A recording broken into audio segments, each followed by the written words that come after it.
Adelante, Angelita, con la cámara y activa tu micrófono, por favor. Ya nos están escuchando. Gracias, Andrea. Muy buenas tardes, niñas, niños, jóvenes, padres y madres de familia, maestras y maestros que nos acompañan. Yo soy Ángela Rocío Blanco Dávila y trabajo en la Secretaría de Educación en la Dirección de Educación Preescolar y Básica. La directora de esta oficina se llama Albanuris Martínez y les envía un cordial saludo. Les cuento que en esta dirección tengo una compañera que se llama Luz Claudia Gómez y con ella estamos organizando un concurso muy divertido, al cual queremos invitar a todos los participantes que se encuentran el día de hoy y a todos los colegios oficiales y privados de la ciudad para que se sumen a este ejercicio maravilloso. Pues bien, el concurso que estamos realizando con mi compañera Luz Claudia se llama Cuando un virus cambió el mundo. Y los estamos invitando a que nos cuenten historias sobre ese virus que nos ha estado rondando hace un año, el COVID-19. Y realmente los ganadores del concurso pues van a obtener reconocimientos muy especiales. También los invitamos, más allá del reconocimiento, a que participen y realmente nos animemos a escribir. Las personas muchas veces cuentan historias usando la voz, como tal vez lo estoy haciendo yo en este momento, como lo hacen los caricaturistas, los cuenteros y diversas personas. Hay una forma muy interesante de retomar historias que otros cuentan y realizar un nuevo escrito analizándolas o adoptando posiciones críticas sobre lo dicho. Esto es, en este caso, escribiendo ensayos de diferentes tipologías. Todos los días realmente nos llegan noticias, documentos, investigaciones, comentarios diversos sobre la pandemia y el COVID-19 y sus efectos que ha causado en nuestra salud y en nuestras vidas.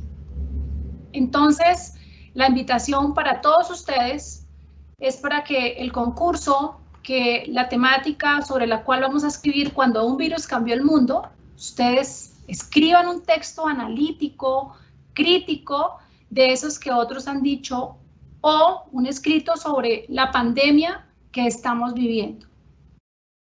Pues bien, en este taller de la tarde de hoy nos acompaña Juana Lucía Riveros, una amiga muy especial que nos va a compartir herramientas clave realmente para escribir ensayos, la estructura del ensayo, las partes del ensayo, pero más allá de todo esto, realmente nos va a contar todos esos sucesos que se han presentado hasta el momento con ese visitante que llegó a nuestro mundo hace un año.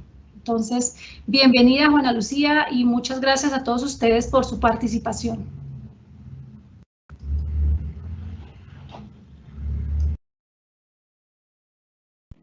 Juana, por favor, activa el micrófono.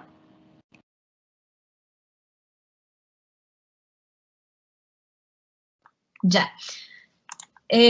Bueno, buenas tardes para todos los que están aquí participando, atendiendo este taller.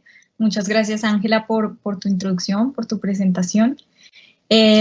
Bueno, les cuento un poco sobre mí antes de que empecemos este taller. Yo soy profesional en estudios literarios de la Pontificia Universidad Javeriana. Tengo una maestría en política social. He trabajado digamos, en distintas áreas alrededor de la literatura y hoy en día, digamos, en otras áreas adyacentes, no directamente con la literatura, pero digamos que es el campo en el que me gusta estar y me siento cómoda estando. Realicé un diplomado en la Universidad Nacional sobre edición de textos, entonces pues eso es como mi área.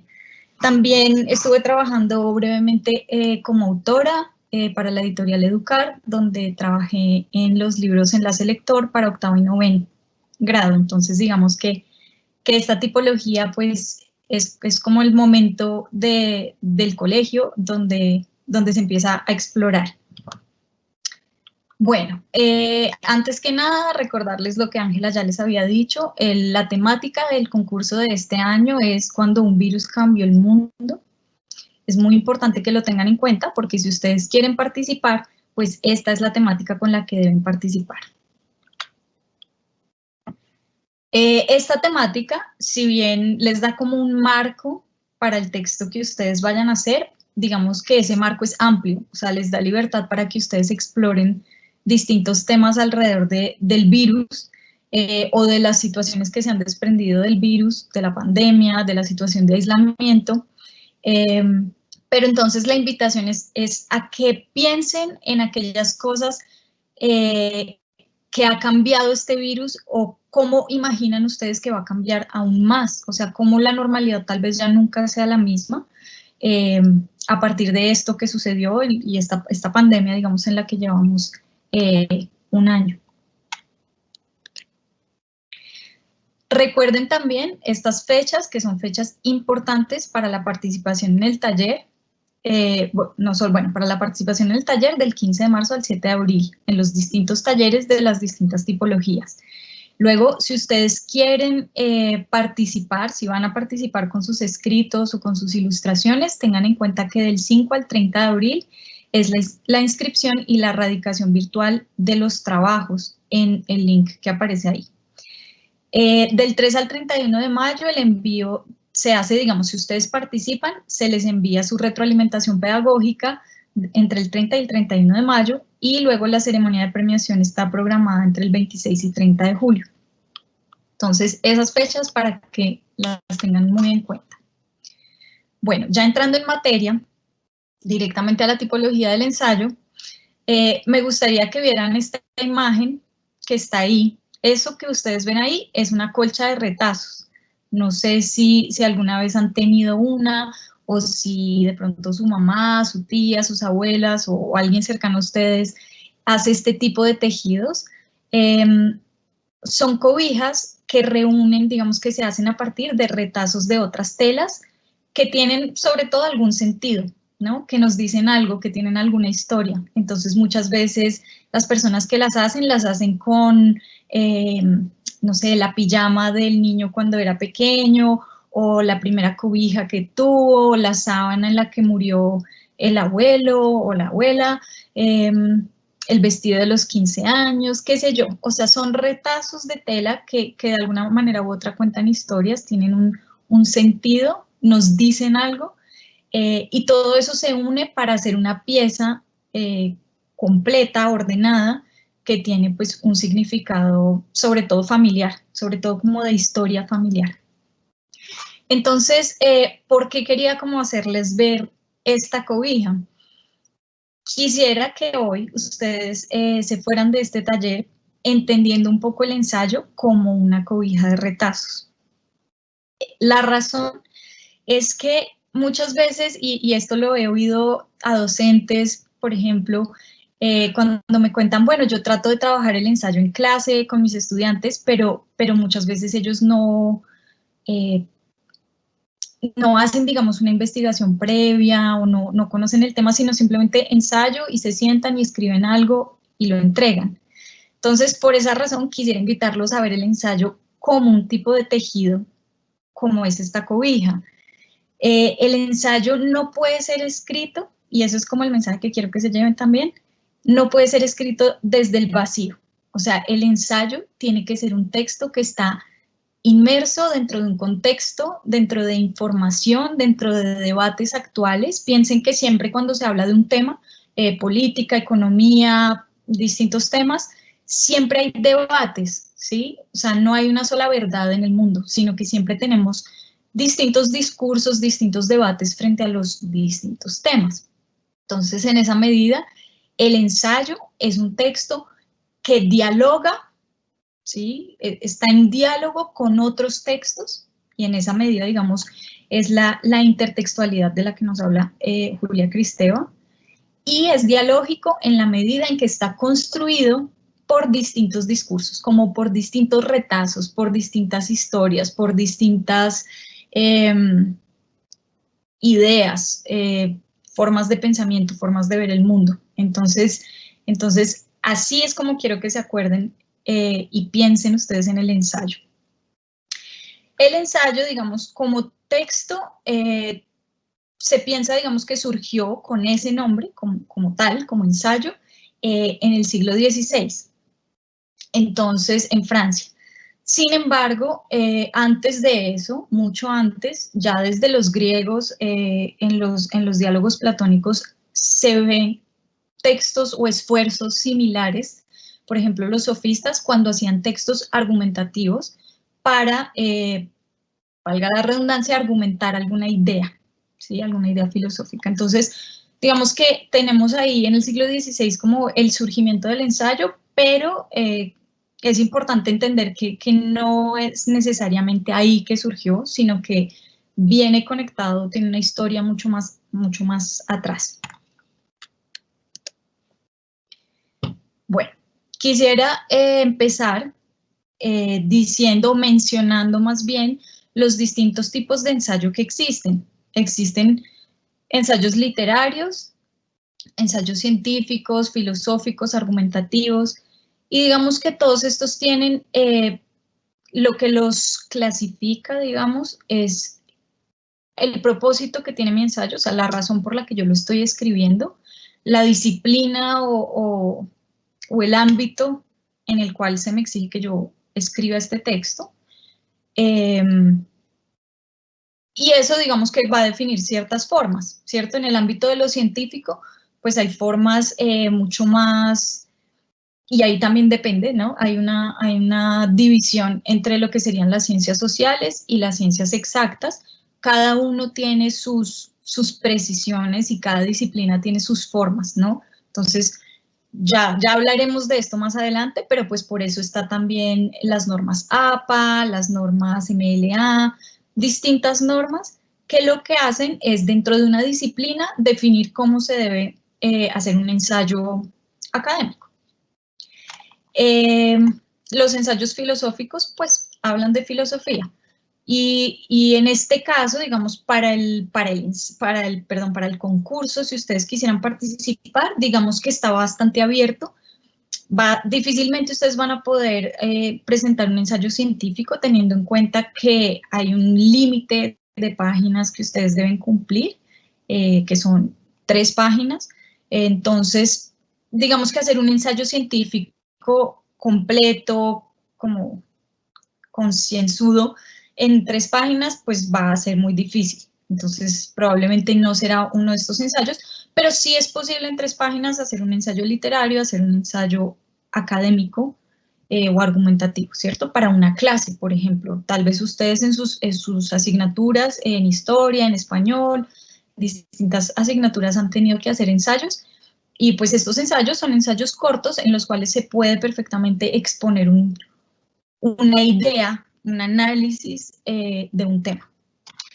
Entonces, lo que quería al final aquí decirles que a pesar de estas distintas categorías que existen o clases de ensayos, lo importante que ustedes deben recordar es que un ensayo sí, siempre, independientemente de para qué disciplina o para qué momento lo escribo, debe ser crítico, debe ser analítico, debe ser reflexivo y argumentar, ¿sí? En un ensayo se debe argumentar.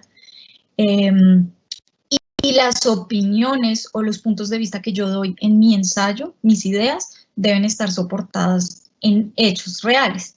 Aquí, digamos, en hechos reales o en teorías que existan, ¿sí? Entonces, ya sea que yo me refiera a situaciones de la vida real, por ejemplo, si estoy haciendo un ensayo científico en el que voy a estudiar casos de personas que tienen una incidencia en una enfermedad, por ejemplo, pues claramente mis ideas van a estar basadas en hechos reales, ¿no? En lo que se pudo observar de los pacientes, en la sintomatología real que han tenido esos pacientes, en el número de pacientes que hicieron parte del estudio, por ejemplo. Si yo voy a hacer un ensayo literario, pues lo que yo necesito es basar mis ideas en teorías existentes, ¿sí?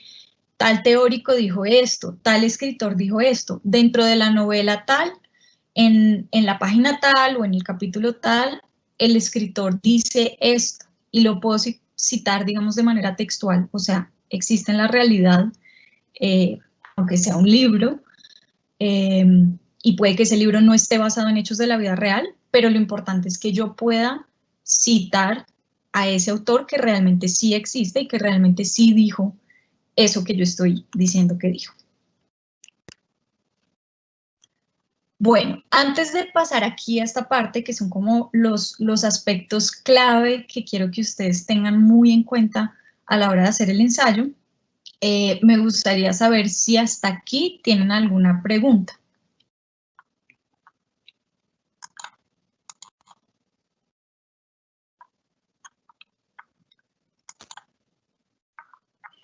Voy a mirar aquí en el chat a ver si tenemos alguna pregunta hasta el momento.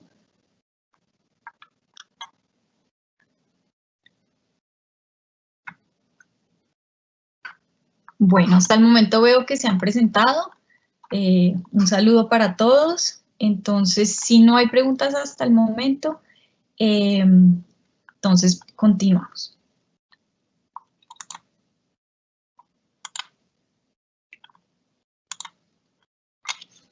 Listo. Entonces, esos aspectos importantes que ustedes deben siempre tener en cuenta o que les va a ser muy útil tener en cuenta en el momento de hacer un ensayo, son estos. El primero, hacerse una pregunta, ¿no? Y bueno, antes de este primero, digamos, el momento cero era lo que hablábamos ahora, que es estar, digamos, en el debate, entender los debates que existen frente al tema en el que yo me voy a meter, haber leído, haber sabido, obviamente pues es muy difícil que ustedes para un ensayo del colegio o lo que sea se pongan, incluso para un ensayo de una tesis doctoral, que lean toda la bibliografía que hay de un tema, ¿sí? Es bien difícil, aunque en una tesis doctoral, digamos, se espera mucho más eso, pero en un ensayo normal en el colegio, pues no se espera que uno sepa y conozca toda la bibliografía del tema, pero sí que uno haya investigado, ¿sí? Que uno por lo menos sepa, reconozca, entienda los debates que hay sobre el tema y las cosas que están ocurriendo frente a, pues digamos, a ese tema. Entonces, eso de la información es el momento cero. Ya en un... Perdón, un segundo, qué pena contigo. Tienes una pregunta de Harold Villalobos. Harold dice, ¿los tipos de ensayos se pueden combinar entre sí o solo es uno? Los tipos de ensayo, digamos, se podrían, o sea, un ensayo no necesariamente tiene que ser una sola cosa, ¿cierto? Yo en un ensayo literario podría hablar de temas filosóficos, podría citar científicos, ¿cierto? Podría tocar temas científicos, ¿sí? Sin ningún problema. Lo que sí no te vas a encontrar, Harold, con, pues, nunca, creo, podría ser, pero sería muy difícil, es que en un ensayo científico tú encuentres los elementos de un ensayo literario, ¿sí? No porque el propósito del ensayo científico es otro, ¿sí? Se necesita mayor claridad, mayor, digamos, entregar un mensaje mucho más nítido. El ensayo literario permite como mayor libertad, mayor fluidez. El ensayo científico sí se exige que la estructura sea muy, muy clara y no cambiarla. Entonces esa sería como la posibilidad de que sí haya interacciones entre unos y otros tipos de ensayo, claro, claro que sí. En el ensayo literario puedes incluir, digamos, cosas que podrías encontrar en estos otros. Sin embargo, el científico, por ejemplo, es mucho más rígido, mucho más académico, entonces, pues no vas a encontrar tanto esos elementos.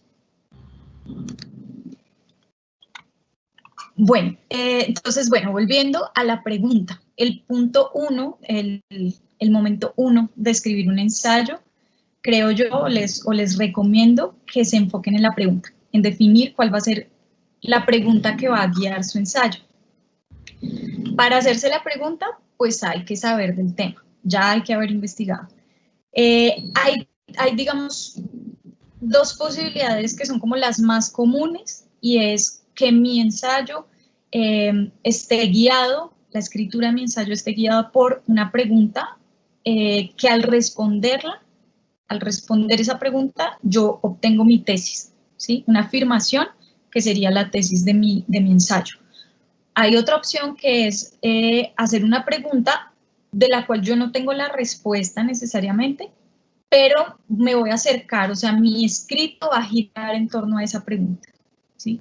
Es como, más que una afirmación, va a ser que voy a rondar alrededor de esa pregunta en mi ensayo. En el segundo punto estaría estructurar el ensayo. Y ya ahorita en otra diapositiva más adelante les voy a sugerir, digamos, dos estructuras, o pues bueno, dos tipos de estructuras para el ensayo, para que ustedes se puedan guiar si así lo quieren. Entonces, la estructura del ensayo, de nuevo, se define dependiendo del tipo de ensayo que yo quiero hacer, ¿no? Si es un ensayo científico, sí o sí en mi introducción, yo lo que tengo que hacer es decir mi tesis y decirle al lector qué va a pasar en cada parte del ensayo, ¿sí? Ahí no hay mucha amplitud como para hacer algo distinto. Esa es la estructura básicamente del ensayo científico y es muy definida por las escuelas, digamos, del norte, ¿no? Sobre todo norteamericanas. Ellos han definido como así el ensayo científico, el paper, lo que nosotros llamamos los papers o los artículos científicos. Entonces, digamos que ahí sí tiene que cumplirse ese tipo de estructura. En el ensayo literario no necesariamente tiene que ser así de rígido. En el ensayo literario hay otras formas y ahorita ya más adelante veremos como los tipos de introducción y los tipos de formas que le podemos dar al ensayo, pero pues para que lo tengan en cuenta, el ensayo literario permite pues más libertad.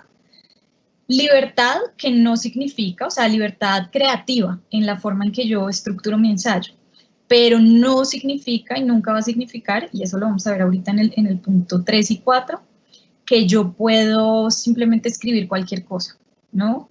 El ensayo siempre, como les decía antes, tiene que ser crítico, tiene que decir algo, tiene que, si yo prometí, digamos, si mi promesa era por el título y demás, hablar de un tema, pues yo tengo que lograr llegar ahí y que mi lector lo pueda ver y lo pueda entender.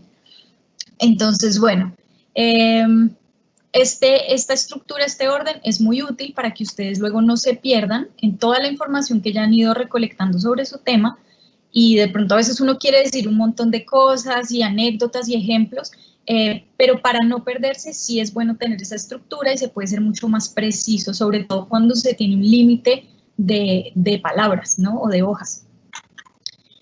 Bueno, este tercer punto, que es el pensamiento crítico y es fundamental, es que el ensayo no puede estar compuesto solamente de mis opiniones. A mí me parece que tal, no.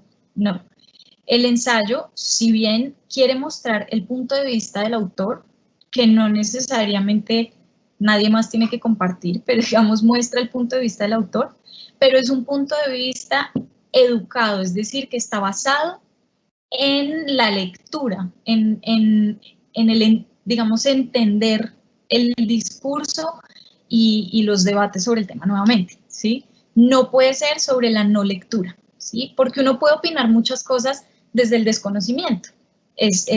Lo hacemos todo el tiempo, es como una actividad cotidiana que todos nosotros hacemos, ¿cierto? Y si yo ahorita les dijera a ustedes, ¿qué opinan de...?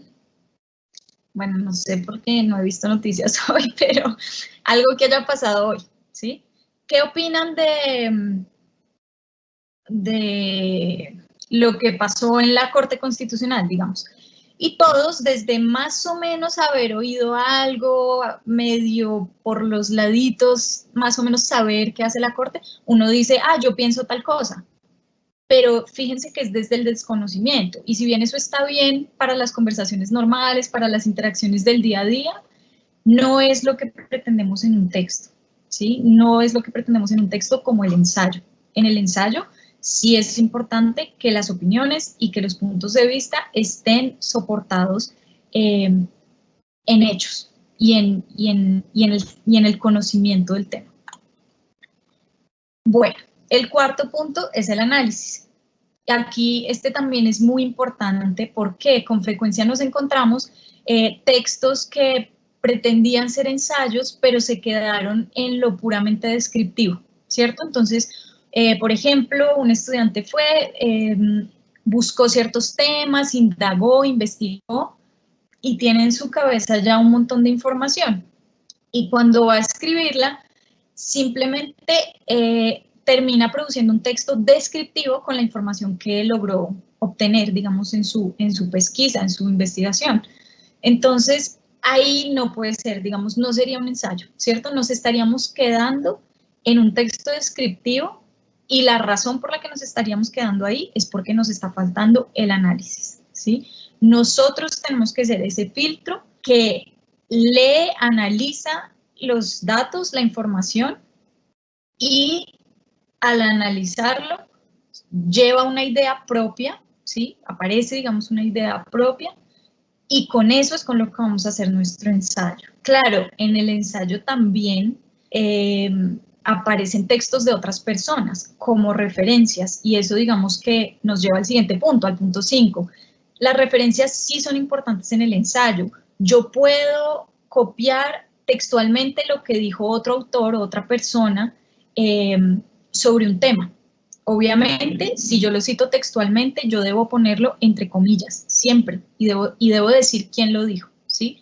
Porque si no lo hago así, va a parecer como si yo estuviera pretendiendo que eso lo dije yo o lo pensé yo.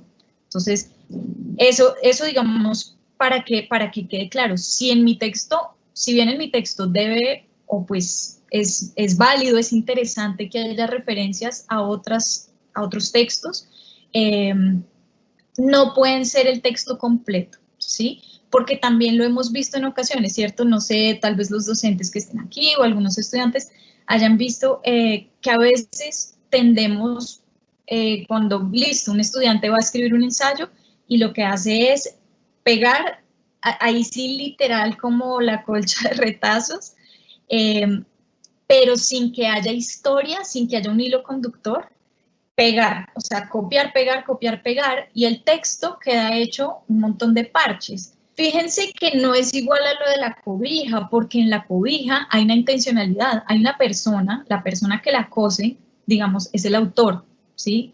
En ese caso, y hay una intencionalidad en dónde va cada retazo, cómo los está poniendo, qué dice cada retazo de tela. Entonces, fíjense que no es lo mismo. Entonces, no es la idea que yo copio, pego, copio, pego, copio, pego, y a partir de puros copy-paste hago mi ensayo, ¿sí?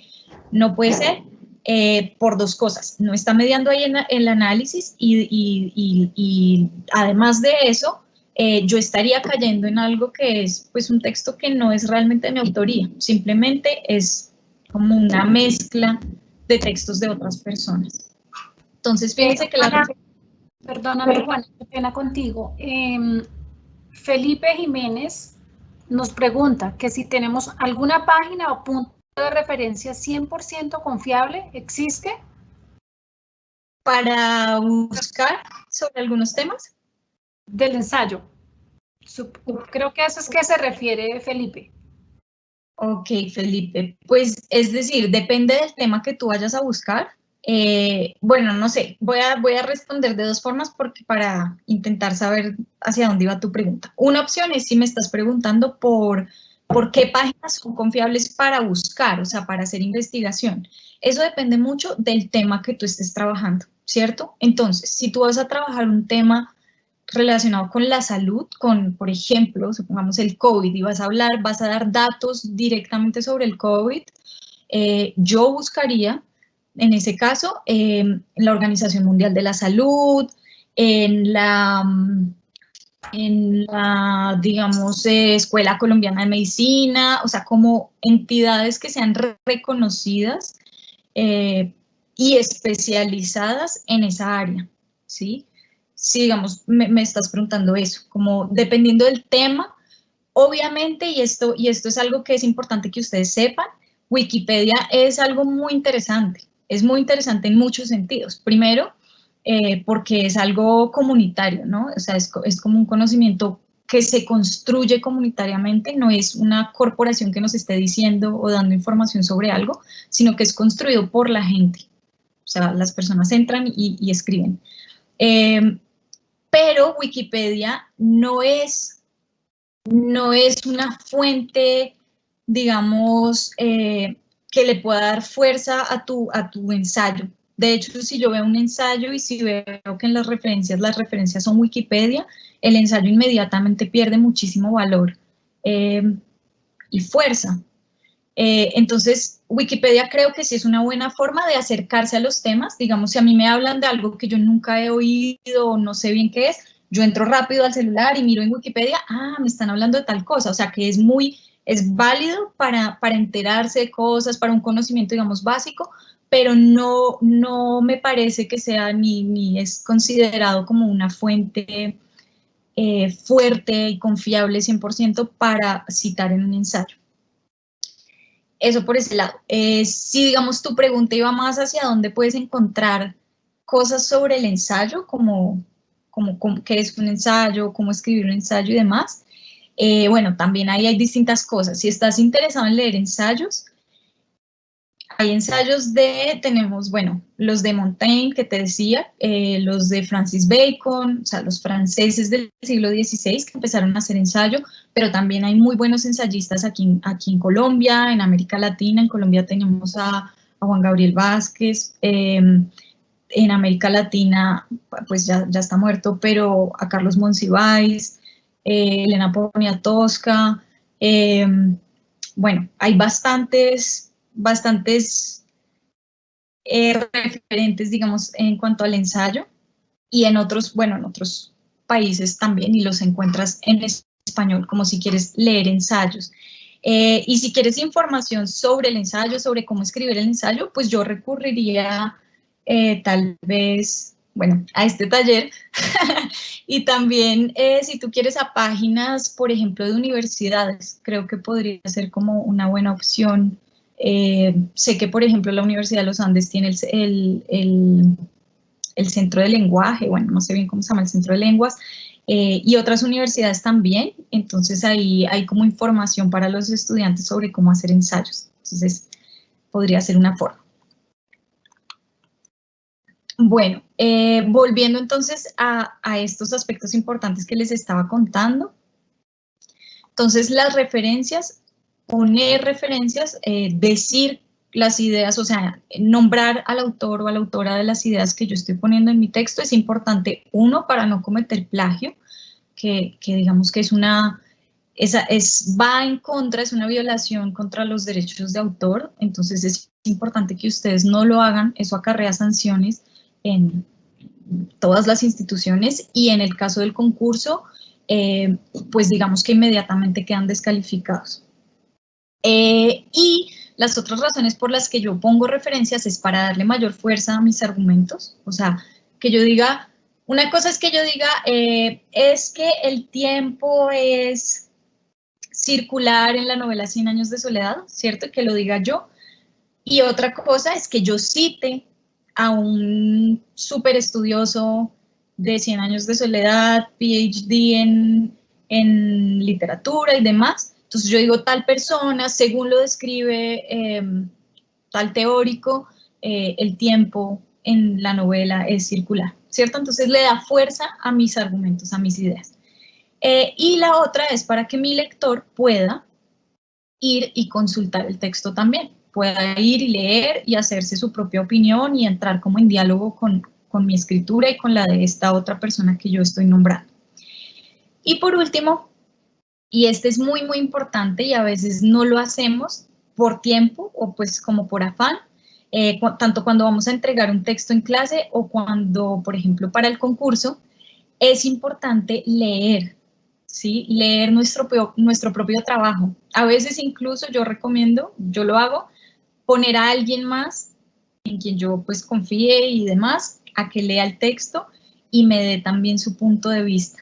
¿Por qué? Porque cuando yo releo me doy cuenta de errores, de errores que tuve, corrijo, reescribo, me doy cuenta que de pronto eso que estaba pensando al principio y que quería decir al principio, luego ya no lo quiero decir, entonces lo cambio. Pero también cuando lo lee otra persona, puede darse cuenta de errores que tal vez nosotros, por estar tan habituados a nuestro texto, no vemos. Entonces, vale mucho la pena hacer ese esfuerzo de releerse a uno mismo y de reescribir las cosas que sean necesarias. Súper importante ese ejercicio, para perfeccionar y para entregar, digamos, un buen ensayo. Bueno, aquí miremos si en el momento tenemos más preguntas en el chat.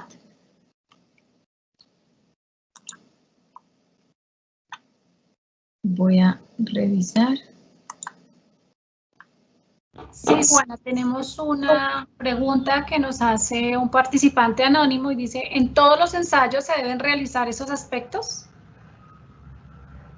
Sí. Sí, Juan Pablo, pues es la recomendación, no, o sea, espérame un segundo, no porque sea así una camisa de fuerza, ¿sí? Sino que digamos que es una forma de facilitarle, ¿cierto? Como una lista de chequeo. Yo no sé si a ustedes les pasa, pero por ejemplo, pues cuando uno es un gran experto en algo y uno ya tiene muchísima recorrido, está muy habituado a hacer ciertas cosas, pues puede que no necesite listas de chequeo o verificar tanto, sino que uno ya puede hacerlo más mental, ¿cierto? Más directo. Pero en el caso de que no, en el caso de que ustedes hasta ahora estén empezando a escribir ensayos, pues que sería como lo más común, teniendo en cuenta también la edad en la que ustedes están, sí es algo que yo les recomiendo hacer. Si lo tienen que hacer, no, pero sí son aspectos que yo les digo, si ustedes quieren escribir un mejor ensayo, si quieren participar en el concurso y quieren saber como tips para poder tener un mejor resultado, sí les recomiendo hacer estos 6. ¿Listo? Pero obviamente, pues, también cada quien, ¿no? Digamos, no creo que, no sé, hay ciertos escritores que escriben ensayos todo el tiempo, que escriben muchos textos, distintas tipologías de textos todos los días de su vida, es su trabajo, su profesión, y digamos, tienen un gran talento en eso. Pues no, probablemente no necesitan ponerle atención a todo esto porque ya lo tienen integrado y ya saben que lo tienen que hacer, ¿sí? Entonces, digamos, si tu pregunta es, ¿estas cosas las tiene que incluir un ensayo? O sea, mi ensayo tiene que ser analítico, tiene que mostrar pensamiento crítico, tener una estructura, referencias, sí, es importante. Si te tienes que parar como hacer cada pasito por separado, no necesariamente. Si te sirve y te ayuda, pues perfecto, y si no, obviamente no es, como les decía, una camisa de fuerza. Bueno, aquí les quiero mostrar un ejemplo de la manera como podrían ustedes estructurar un ensayo. Es, digamos, de nuevo, no es obligatorio ni nada de eso, es solo como una idea que les doy. A veces, digamos, cuando uno aprende y empieza a escribir ensayos en el colegio, muchas veces se lo presentan así. Y me parece que es una forma pues bastante útil para poder organizar las ideas. Piensen que incluso por más que uno sea muy experimentado en organizar las ideas y demás, siempre hay una opción como de perderse, ¿no? Porque sobre todo si uno buscó muchísima información, si uno investigó mucho, si uno investigó muchísimo, siempre habrá esa posibilidad de que uno esté saturado de información y a la hora de organizar el texto se le pierdan cosas, o sea, o se le queden por fuera cosas o pasen cosas así. Entonces, pues eso es como una ayuda hacerlo de este modo. Entonces, en este caso sería la tesis o la hipótesis, pues que es como esa afirmación que yo les decía, que puede salir de la pregunta que yo me hago, que se desprende, y va a ser la idea principal de mi texto, ¿sí? Mi afirmación principal, lo que yo principalmente quiero que mi texto diga. Luego de ahí podemos hacer, pues digamos, siguiendo este ejercicio, sería sacar un argumento que obviamente soporte mi tesis. A ese argumento yo le voy a buscar 2 ejemplos, ya sea 2 teóricos, dos citas de un libro, 2 situaciones de la vida real que acontecieron, o sea, 2 hechos históricos. Pueden ser distintas cosas los ejemplos, pero esos ejemplos me van a soportar mi argumento. Para un ensayo corto está perfecto que sea así, que sea digamos, 1 o 2 ejemplos máximo.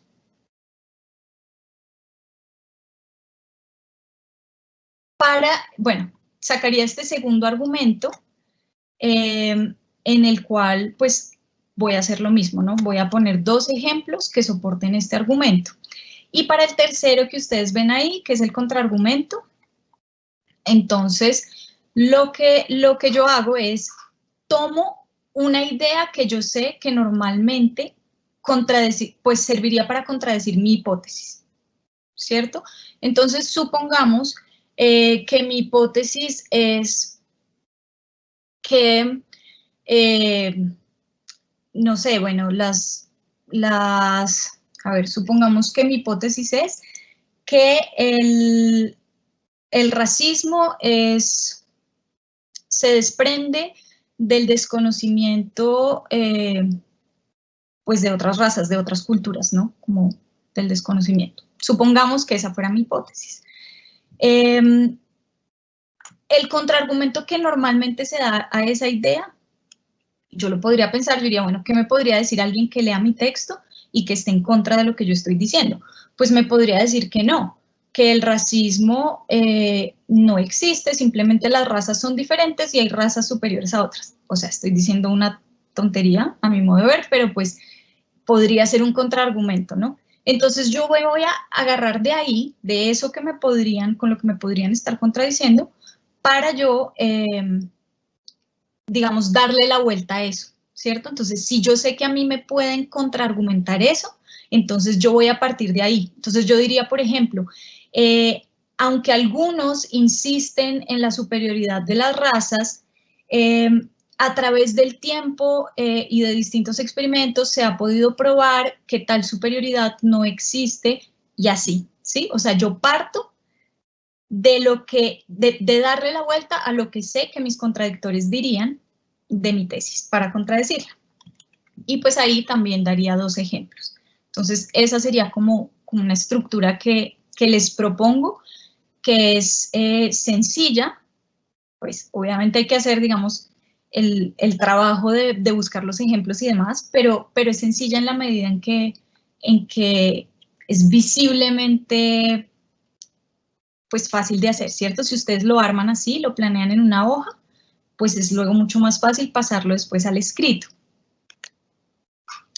Aquí también, entonces, ya les planteo lo que sería la estructura del texto como tal. O sea, yo debo revisar que mi ensayo tenga una introducción, un desarrollo y conclusiones. Que de pronto puedan estar en un orden un poco distinto, sí, podría ser, pero en general, siempre que ustedes vayan, la mayoría de ensayos que ustedes vayan a ver, tienen esa estructura, ¿sí? Hay una introducción, hay un desarrollo donde valga la redundancia, se desarrolla el tema y luego unas conclusiones para cerrar el texto. Hay distintas maneras de hacer una introducción, un desarrollo y conclusiones. Aquí yo les doy como las más comunes o las que pueden serles más útiles en caso de que ustedes quieran concursar con un ensayo en esta edición del concurso, o en caso de que también lo quieran usar para clase, para ensayos que tengan que hacer para sus clases. Entonces, una opción es esa que les comentaba antes, que es indicarle al lector el tema que se va a desarrollar, o sea, de una vez yo informo a mi lector sobre mi idea principal o mi tesis y le explico que más adelante en el ensayo se va a desarrollar ese tema y de qué forma. Entonces yo le diría, por ejemplo, este texto analizará tales y tales cosas a través de, primero, buscar o evaluar los casos presentados en Colombia desde 1990 hasta 2020 y luego lo hará a través de tal cosa, ¿sí? Entonces, esa es una forma de introducir un tema. De una vez, muy directamente, voy dando mi tesis y voy diciendo cómo se va a desarrollar, como en qué orden se va a desarrollar. La otra opción, y que ustedes la pueden encontrar mucho en los ensayos literarios, es primero dar un contexto, una idea general del tema, Y ahorita al final vamos a leer un ensayo juntos y ustedes se van a dar cuenta de eso. Entonces, es dar una idea general y luego con otra idea mía, ya conectar ese general a un particular que sería mi tesis o mi idea central, ¿sí? Entonces, empiezo grande, como una pirámide invertida. Empiezo en lo genérico, en el contexto grande, y lo achico hacia donde yo voy a ir, hacia mi idea principal. Luego, en el desarrollo, que es la parte más extensa del ensayo, entonces lo que ustedes, pues lo que se hace es esto, básicamente, volviendo a la diapositiva anterior, esto, tanto esta columna como esta, serían el desarrollo, ¿sí? Todo esto sería el desarrollo de mi ensayo. Yo mostraría mis argumentos, o sea, los plasmaría y los acompañaría de los ejemplos que los van a, digamos, a soportar. Y finalmente en las conclusiones, también pues digamos que no hay una camisa de fuerza, hay distintas formas de concluir un ensayo, pero en general lo que yo hago es recapitular la idea central, o sea, la vuelvo a traer porque acuérdense que ya he hecho todo el desarrollo, que es lo más extenso, entonces yo quiero que mi lector se vuelva a acordar de cuál era mi idea principal, de hacia dónde iba yo, ¿no? Entonces, vuelvo a poner ahí mi idea principal, puede ser diciendo, por ejemplo, con los ejemplos anteriores o en los casos previamente analizados, podemos ver tal cosa y ahí vuelvo a poner mi idea, ¿sí? O sea, la estoy conectando porque estoy diciendo todo lo anterior nos vuelve a llevar a mi idea principal.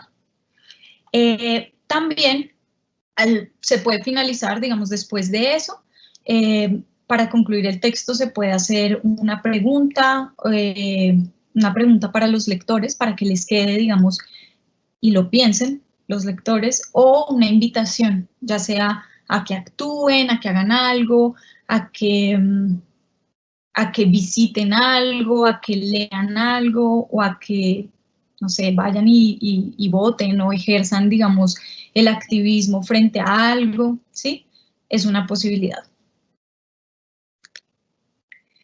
Bueno, ahora sí, miremos si hay más preguntas y luego ya pasamos a leer el ensayo que les decía. Listo, Juana, nos preguntan, ¿se puede hacer un tipo de ensayo combinado con otro? Sí, pues lo que les decía como en lo anterior, ¿no? Como que a veces un ensayo literario puede tener como esas ingredientes o hablar de temas que podríamos encontrar en un ensayo científico, ¿cierto? Al final piensen que no es, excepto en el científico, no hay una camisa de fuerza para la estructura del ensayo, ¿cierto? Entonces, en esa medida sí hay temas que se pueden mezclar y hay unos que no. De acuerdo, Juana. Por ahora no hay más preguntas en el chat. Listo. Entonces, voy a pasar a compartirles por el chat aquí para que Ángela y Andrea se los puedan compartir en Facebook.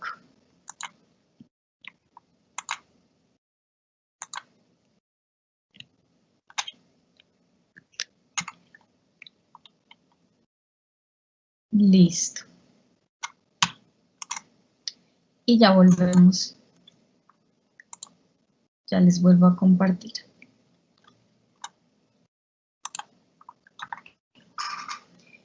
Listo, entonces este texto, que es el que les quería mostrar, no para que ustedes, de nuevo, no necesariamente tiene que ser así el texto que ustedes hagan, hay muchísimas posibilidades frente al tema del COVID, se puede hablar no solo del COVID, y esto es como algo que les digo aparte, sino también hablar como de todas las cosas, de los fenómenos sociales, económicos, físicos, mentales, que se han desprendido del tema del COVID, ¿no? Y del tema del aislamiento, las relaciones sociales y demás. Entonces, pero quería igual mostrarles este ensayo que habla del tema, toca el tema, no es directamente sobre el COVID, pero sí toca el tema del COVID para hablar de cambios que el autor, digamos, se pregunta si sucederán después de esta pandemia. Entonces, el autor es César Giraldo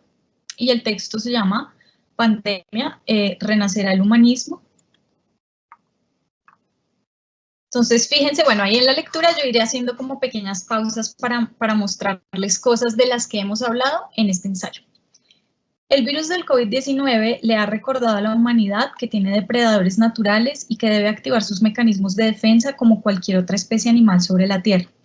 Unos mecanismos son naturales, producto de las defensas construidas por nuestros cuerpos como resultado de la evolución. Otros racionales, en la medida en que de forma científica tratamos de descifrar el comportamiento del virus para crear las vacunas y los medicamentos que lo controlen. Si la humanidad fracasara en los dos campos, sería asolada, como pasó con los nativos de América cuando llegaron los conquistadores con enfermedades que ni sus cuerpos ni su medicina habían conocido.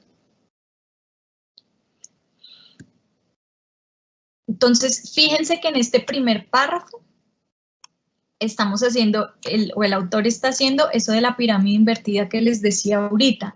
Él está haciendo ese tipo de introducción, una introducción que va de lo general a lo particular. Está empezando con un contexto grande. Bueno, sigamos con el texto. Pero entre el virus y nosotros están las instituciones y las relaciones sociales. Esas relaciones son globales, pero también tienen expresiones a nivel nacional. Y por eso la respuesta frente a la crisis es distinta en cada país. La humanidad, a través de la historia, ha sufrido el ataque de diferentes pandemias que antes se llamaban pestes. Entre muchas se destacan la peste negra de mediados del siglo XIV y en el siglo XX la llamada gripe española, el SIDA y el ébola. En la actualidad, 2020, se tiene el COVID-19. Estas enfermedades han sido causadas por virus y bacterias para quienes simplemente somos unos seres vivos sobre los cuales procuran reproducirse. Cuando apareció la peste negra, las instituciones y las relaciones sociales y culturales estaban marcadas por el trabajo servil y visión religiosa del mundo. Sin embargo, las consecuencias de la peste subvirtieron este orden. Habría que ver si la pandemia del COVID-19 subvertirá el orden mercantil y el individualismo del mundo contemporáneo.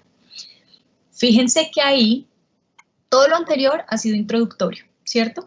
¿Cómo lo ha hecho?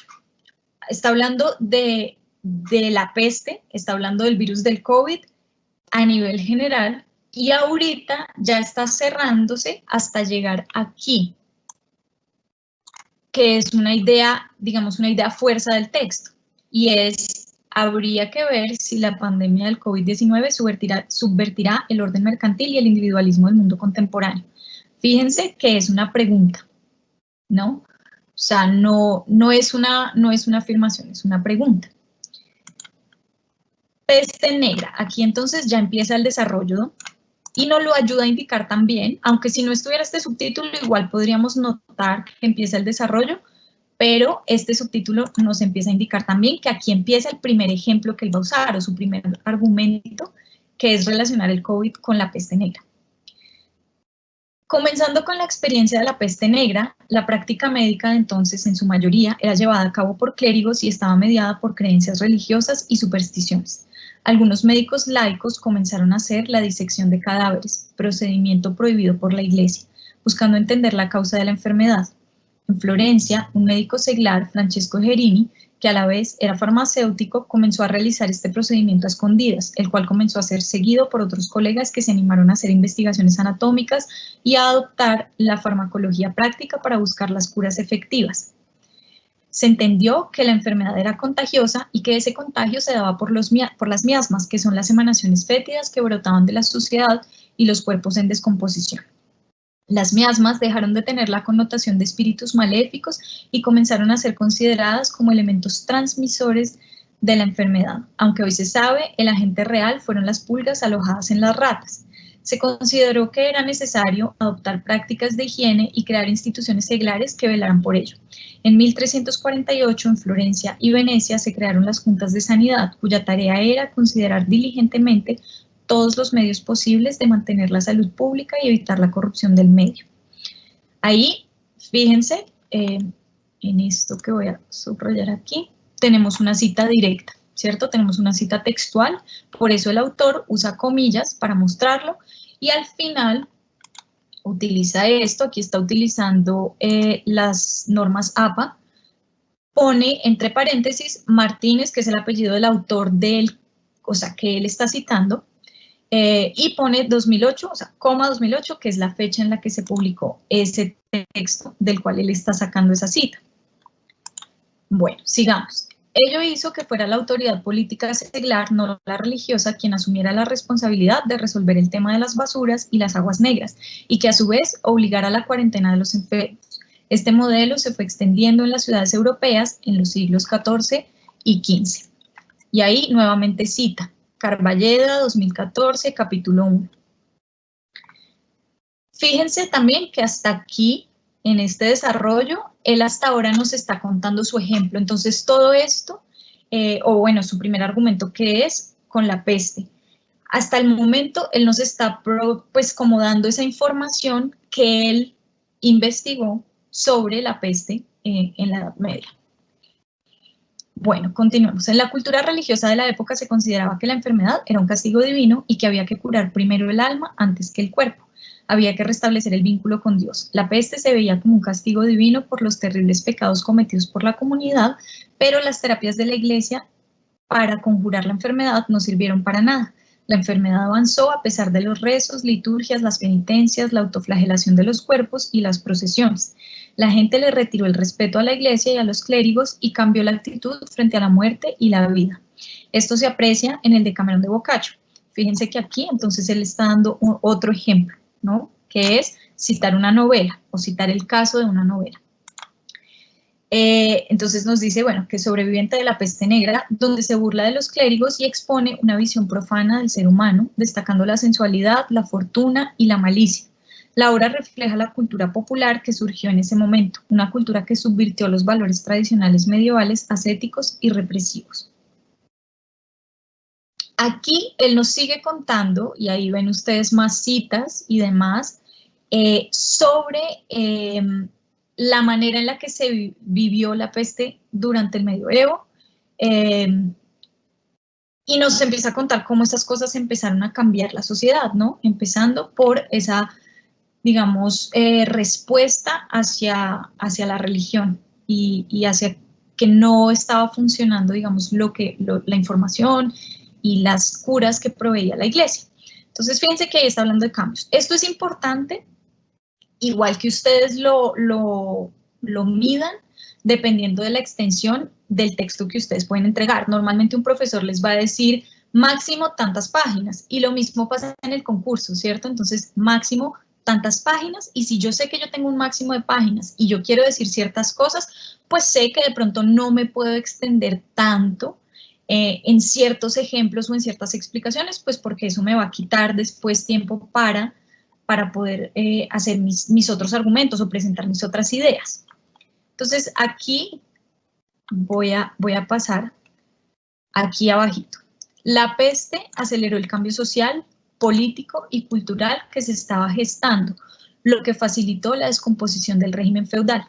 Se erosionó la servidumbre feudal, se debilitó la nobleza y la visión de la vida se volvió más profana. Esta experiencia histórica se puede extrapolar al mundo contemporáneo frente a la pandemia del COVID-19.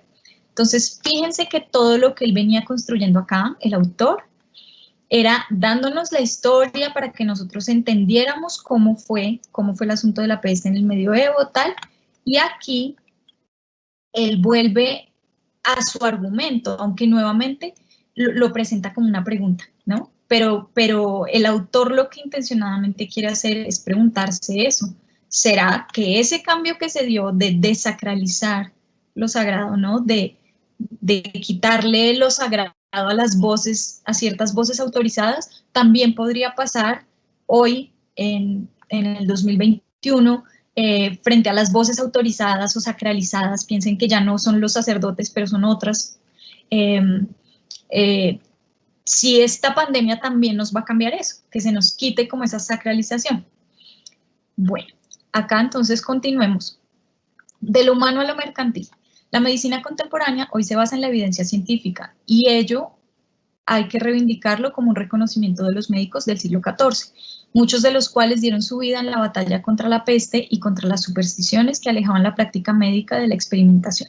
Pero ahora el cientificismo es invocado por unos nuevos sacerdotes que se amparan con un manto de tecnocracia, haciéndonos creer que el orden mercantil es el orden natural y que los seres humanos somos individuos que debemos buscar nuestra propia realización en la competencia del mercado. Entonces, fíjense cómo el autor ya empieza a hacer su relación más estrecha con su tema, ¿no? A él le interesan esas relaciones del mercado. La vida se mercantilizó como lo recuerda Polanyi. El ser humano debe vender por su precio su fuerza de trabajo para garantizar su reproducción biológica y social. La naturaleza fue dividida, loteada y a cada pedazo de tierra se le puso un precio. Dice Spink Anderson, 1993, y ahí cita nuevamente textual: como mercancías, las personas son prisioneras de fuerzas que escapan a su control. La mercancía se destruye fácilmente por contingencias sociales menores como la enfermedad o por acontecimientos a gran escala como el ciclo económico. Y señala el autor que para evitar que la mercancía llamada trabajo se destruyera y con ello el propio capitalismo, se crearon instituciones de protección social no mercantiles, sin ánimo de lucro, tales como el seguro social, la asistencia pública y los códigos laborales proteccionistas. Eso cambia con el neoliberalismo, que introduce la lógica mercantil a las instituciones de la protección social, que se expresa en la privatización de los sistemas y en la flexibilización de los códigos laborales. Se mencionarán 3 aspectos, entre otros muchos. El primer aspecto, los sistemas de salud. Los países occidentales, en mayor o menor grado, han introducido el ánimo de lucro en la prestación de servicios. Los servicios de salud se tercerizaron, lo que hace que los prestadores tengan baja capacidad de respuesta institucional porque trabajan bajo la lógica de minimizar los costos para aumentar la ganancia de los aseguradores, donde los profesionales están precarizados y reciben poca protección y donde la salud pública está reducida a la mínima expresión porque un asegurador paga por evento, no por prevenir. En ese escenario, el sistema de salud no puede responder frente al reto que pone el COVID-19, así como la práctica médica no pudo hacer frente a la peste negra en el siglo XIV, aunque por razones distintas, como se vio atrás. Entonces, fíjense que ahí de nuevo va asociando cosas del pasado y el presente, y ahí podemos cada vez entender más por qué él empezó citando estos ejemplos del pasado. Aquí va a seguir con los aspectos, ¿no? Fíjense que aquí el autor nos lo dice muy claro. Se mencionarán 3 aspectos, entre otros muchos. Entonces ya nos dio uno, que fue, digamos, la mercantilización de los servicios de salud. Aquí nos va a dar un segundo aspecto, que es la flexibilización de los códigos laborales. Y luego nos va a dar un tercer aspecto, que es del trabajo informal, ¿cierto? Entonces, bueno, adelantemos ahí un poquito, como teniendo en cuenta que el ensayo que ustedes van a hacer pues también es un ensayo corto. La economía informal es aquella que se ejerce por fuera de las formas jurídicas, de ahí la expresión de informal, fuera de las formas, y por ello debe ser sancionada. Sin embargo, debido a que es un fenómeno generalizado, resulta peligroso para el orden político aplicarle a rajatabla el derecho punitivo, como lo señala el Código de Policía colombiano, de manera que hay que combinar lo punitivo con la asistencia social focalizada. Esa asistencia se dirige a un sujeto social que ha sido creado desde el poder y que ha sido llamado como los pobres. Este es el tercer y último aspecto. Entonces ahí está. En el tercer aspecto le explica cómo el trabajo informal, cómo no se puede, digamos, aparentemente formalizar y tener empleabilidad al 100%, o sea, que todo el mundo tenga un trabajo, pues hay informalidad, que son formas de trabajo que no, digamos, se llama informalidad, pero es un poco fuerte, porque pareciera que fuera casi como ilegal, pero lo que dice el autor es informal en la medida en que se sale de las formas típicas de trabajo, ¿no? Pero es un trabajo que sabemos que tienen muchas personas en nuestro país.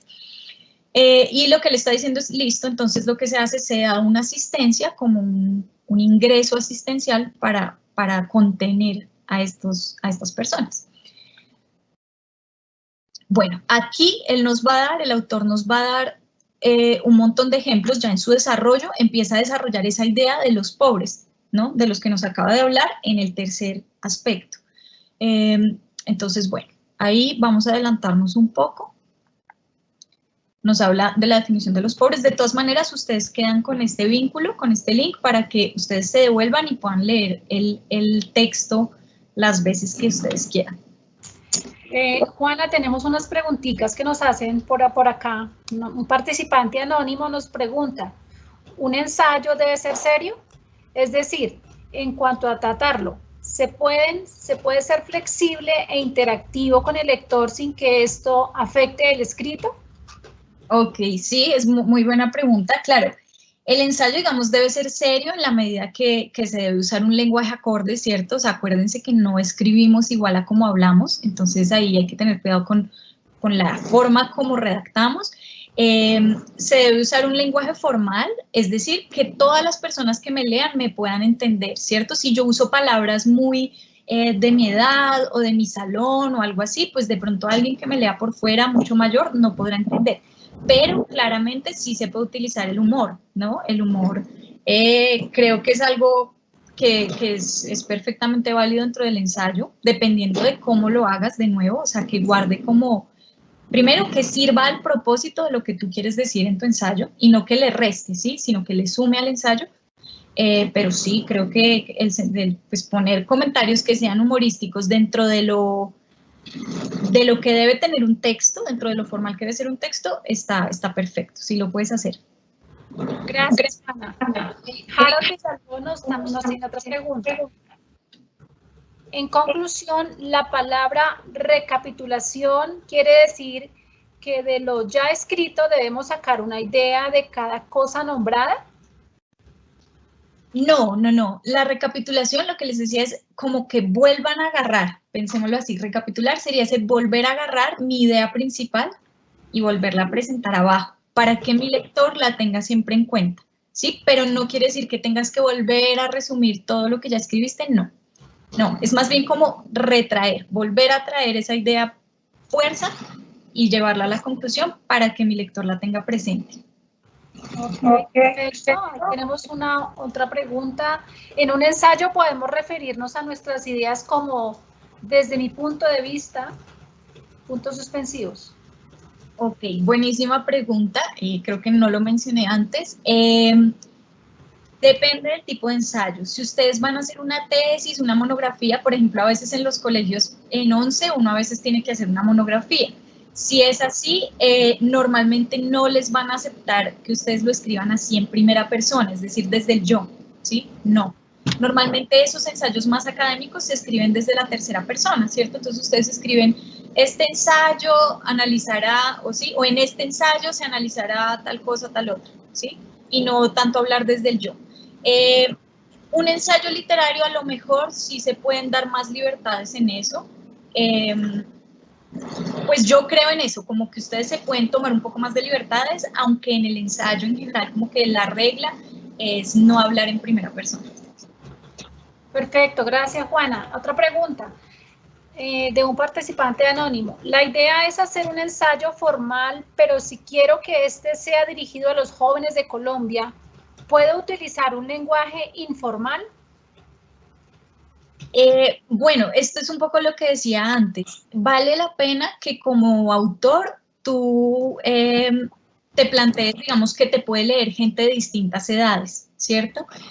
Y el lenguaje informal puede funcionar para ciertas cosas. Recuerden, tiene que ser como esa cobija y tiene que haber un propósito detrás de eso, ¿sí? O sea, que la forma como yo uno mis pedazos ayuden a mi obra, ayuden a dar un sentimiento general, una idea general, a expresar algo en conjunto, ¿cierto? Pero hay que tener cuidado de pronto con usar ciertas palabras que de pronto algunos lectores no te van a entender. O sea, tú tienes que estar preparado para que te vaya a leer mucha gente distinta, de nuevo de distintas edades, de distintos lugares, y no todo el mundo utiliza las mismas palabras, entonces, digamos, las palabras coloquiales, no todos usamos las mismas. Entonces, sí, ahí vale la pena usar palabras como que del castellano, que te entienda todo el mundo que te lea. Muchas gracias, Juana. Y finalmente nos dicen que cuál es la diferencia entre un ensayo y un texto expositivo. Ok, muy bien. Esa diferencia está básicamente en el análisis y ¿se acuerdan los puntos que vimos antes? en el pensamiento crítico y en el análisis. ¿Listo? Entonces, en el ensayo, o sea, mientras que en un texto expositivo, en un texto descriptivo, yo voy a mostrar, digamos, cierta información, ¿cierto? La voy a transmitir. En el ensayo, digamos, como característica, yo estoy argumentando algo, ¿sí? Yo estoy cogiendo información y estoy diciendo algo mío, o sea, ideas mías que surgen a partir de la información que yo tengo. Entonces, digamos que esa es como la principal diferencia, el análisis y el pensamiento crítico que debe tener el ensayo. Gracias, Juana. Por ahora no tenemos más preguntas acá publicadas. Gracias. Listo. Bueno, entonces, para cerrar, la tecnología que se creó a partir de esta visión para asistir a los pobres muestra sus límites con la magnitud de la pandemia del COVID-19. Las ayudas no llegan a todos quienes las necesitan porque los sistemas de información están basados en la focalización de los beneficios. Las bases de datos que se construyen no son útiles cuando se trata de canalizar ayudas universales. Se multiplican los errores de inclusión y exclusión. Se incluye a quienes no necesitan la ayuda y se excluye a quienes sí. Las bases no pueden recoger lo que pasa día a día en el mundo de los sectores populares. La gente cambia de residencia, las familias se recomponen y la situación económica de las personas varía. Entonces, fíjense de nuevo aquí en este párrafo aparece el argumento del autor. Él está haciendo una crítica a los sistemas de, digamos, por ejemplo, como el Sisbén, ¿cierto? Que son encuestas que definen quiénes sí y quiénes no reciben esos subsidios o transferencias condicionadas. Entonces, él ahí está haciendo un poco una crítica y nos dice por qué. De lo mercantil a lo comunitario. Ese individualismo exacerbado desconoce la existencia de la comunidad, la posibilidad de utilizar la dinámica comunitaria para afrontar el problema. Lo comunitario puede ser peligroso para el establecimiento porque puede producir sujetos sociales contestatarios, pero fue lo comunitario lo que permitió superar la crisis del ébola en África, un virus mucho más agresivo que el COVID-19. Y ahí aparece la citación. Como lo cuenta la presidenta de Liberia de entonces, Ellen Johnson Sirleaf, quien hoy es Premio Nobel de Paz. Para combatir, y aquí nuevamente citación, para combatir una pandemia como aquella del ébola o esta del COVID-19, la verdadera respuesta pasa por las personas en el llano, pasa por los líderes de las comunidades. Aquí voy a hacer un pequeño paréntesis para contarles qué es este símbolo que ustedes encuentran acá. Ese paréntesis con puntos suspensivos me indica a mí que el autor se está saltando partes del texto, ¿sí? O sea, él está haciendo una cita directa, o sea, una cita textual. Pero como no quiere que su ensayo tampoco quede tan largo, o de pronto no todo lo que hay en esa cita, en ese párrafo del texto que él está citando, es útil, entonces lo que él hace es poner ese paréntesis con puntos suspensivos, y eso significa que ustedes están cortando la cita. ¿Listo? Entonces, él ahí corta un pedazo de la cita y luego la retoma aquí. Debes reconocer a los líderes comunitarios, a los referentes del sector informal que realmente entienden el lugar y la cultura en que se mueven. Ahí nuevamente lo hace, corta un pedazo. Debes ir hacia la gente. No alcanza con un mensaje por radio o ser visto por televisión o enviar a tus ministros. Tienes que encontrarte con ellos donde están. Fue lo que mostró la experiencia, es una lección que debe ser rescatada. Hay que empezar por reconocerles a los sectores populares sus iniciativas, liderazgos y procesos organizativos, sacar la potencia que hay dentro.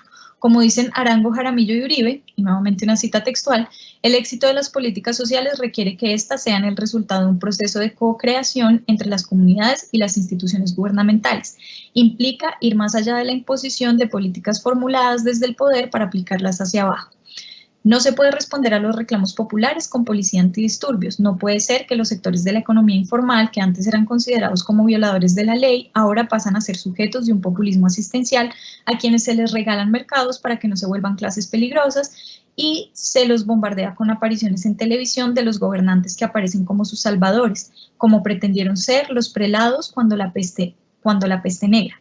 Fracasaron los salvadores de antes y fracasarán los de ahora.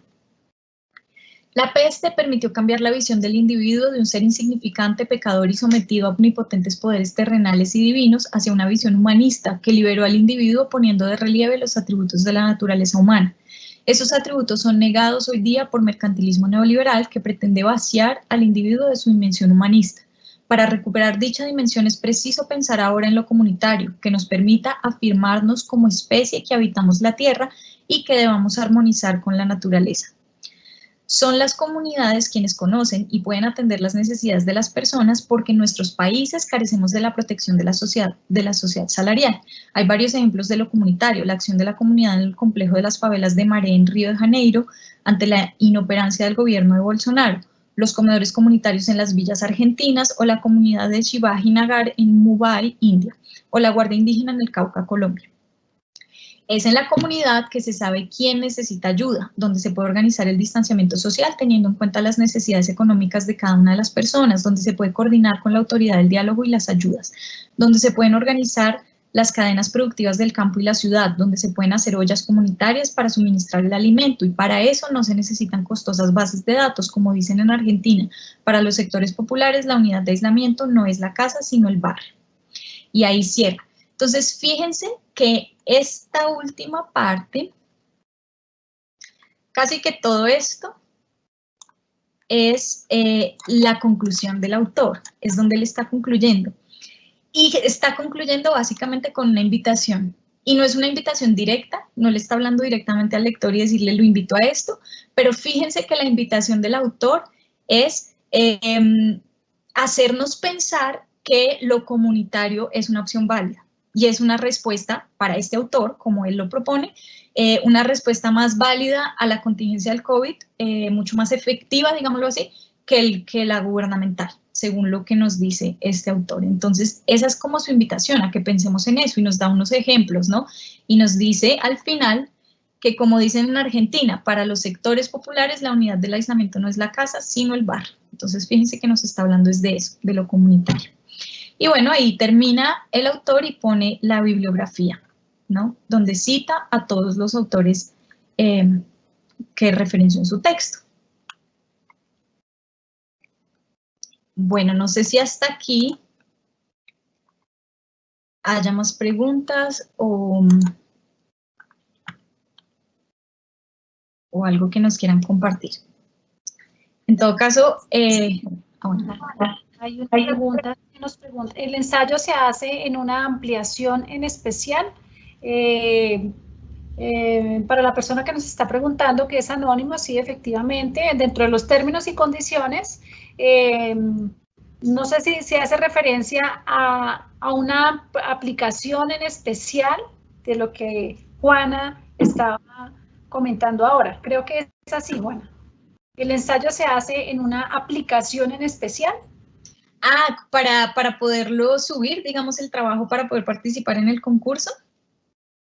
Es que justamente estoy relacionando la pregunta en dos momentos, ¿sí?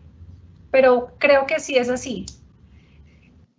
Ah, sí, en ese caso es en la página de Red Académica, ¿cierto? www.redacadémica. Sí, correcto, ahí encontrarán los términos y condiciones y está la extensión, el tipo de letra, el tamaño y demás, también lo encontrarán allí. Sin embargo, quiero pues comentarle que efectivamente dentro de los términos y condiciones para el ensayo de los estudiantes de grado 10º y 11º, cada trabajo que escriban en esa tipología de ensayo debe tener como mínimo 3 páginas, máximo 5 páginas, ¿sí? Debe estar escrito a un espacio de 1.5, tamaño 12 y Arial. Es básicamente en formato Word, en tamaño